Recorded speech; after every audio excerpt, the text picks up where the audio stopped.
the newest episode of Legends of Tomorrow was phenomenal. I loved Turncoat. I loved everything about it. It was a very Mick-centric episode, and it was downright amazing. So the episode opens up with Mick doing this hilarious recap of events that had happened throughout the show, and he said, "Who writes this crap anyway?" And it was hilarious. And it opens up with showing Ebard basically dropping off Evil Rip in 1775, and they set up basically a trap for the Legends. They killed Washington last episode, and basically they're using the death of Washington as bait for the Legends to come.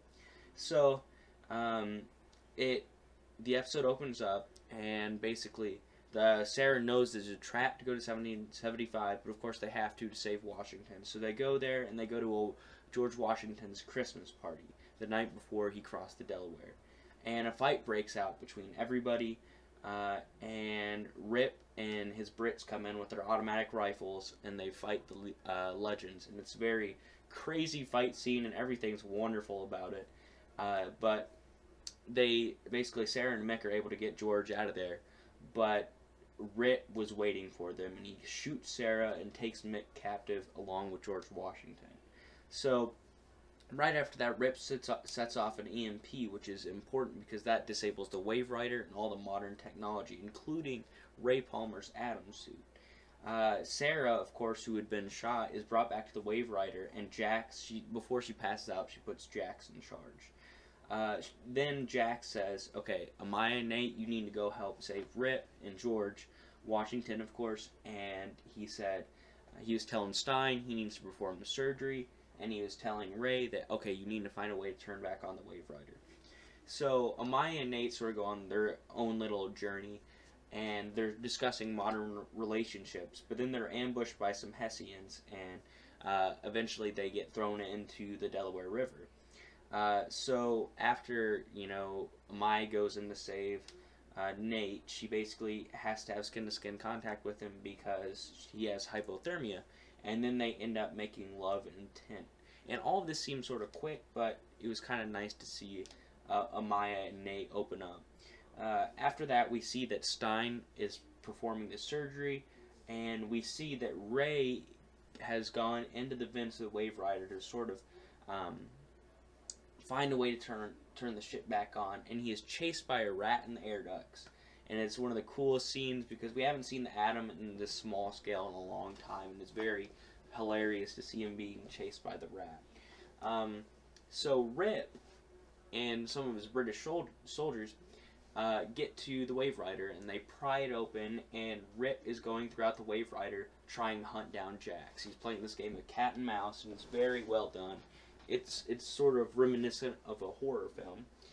And Jax fools Rip's troops, and he kills two of them.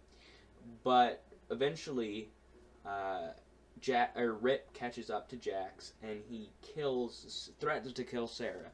And so Jax gives up the location of the spear, and he kills. But Rip doesn't care about Sara, so he kills her after anyway. So Sara's dead, and it's like, oh, did that just happen moment? But right after that, Ray gets the power on in the ship, and they're able to save Sara in time with this device. Now, while all this is happening, it zooms into sort of the camp where Mick and George are being held, and Mick gives this hilarious speech to George Washington about what it is to be an American. It's one of the funniest speeches, or it's one of the funniest moments of dialogue I've seen on Legends of Tomorrow yet. And so basically, the next day when they're about to be hung, they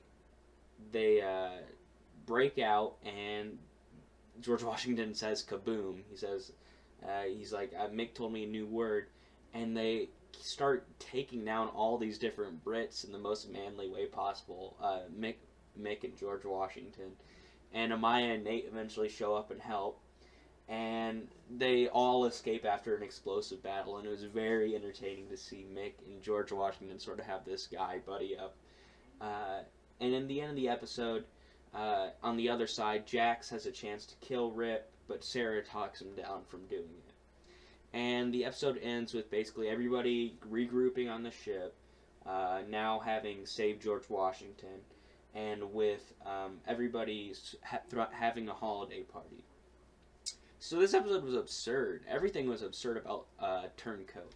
But that's what was so amazing about it. And I loved how this episode was Mick-centric and how it had that Mick humor in it, especially with him teaming up with George Washington. It was wonderfully done. The whole Nate and Amaya thing, I think it's a positive and a negative, because I did see sort of a relationship or a friendship, at least, brewing between Mick and Amaya that could have turned romantic, but it seemed sort of forced just to throw in the Nate and Amaya relationship, but for being forced, it was done pretty tastefully, I would have to say. So I don't know where I stand on that, but it was interesting to see them sort of have that and to sort of see Amaya open up to new ideas. It was awesome to see Ray being chased by this giant rat. It was hilarious to see, and it was amazing to see evil Rip Hunter. I think it's great. I think Duvall has done amazing because he played, the Rip Hunter we all knew and loved. Season 1, he played Phil in the past few episodes, and now we get to see him play evil Rip, and some of the emotions seem genuine. And I love Jax's dilemma, because he doesn't want to kill Rip, but at the same time he feels like he has to. And I love his emotional dilemma, especially whenever Rip brings up the whole idea that he could bring back his father, because I think last year, if we would have looked at Jax's character, Jax would have just taken that deal and gone with the Legion of Doom and helped out Rip. But we've seen his character grow so much that even the promise of saving his dad will not make him betray his friends. And it was great to see sort of Jax step up and Jax to have a main part of this episode. So we got to see two players, really, if you think about it, Mick and Jax this episode, be the focus of this episode, who normally are sort of just in the background. So I really loved Turncoat, and I loved everything about it. I love the wackiness, I love the humor. So I'd like to give this episode of Legends of Tomorrow a 9.0 out of 10. I hope you've enjoyed this review and recap. Remember to like and subscribe for more. This has been Jody from Jones TV, signing off.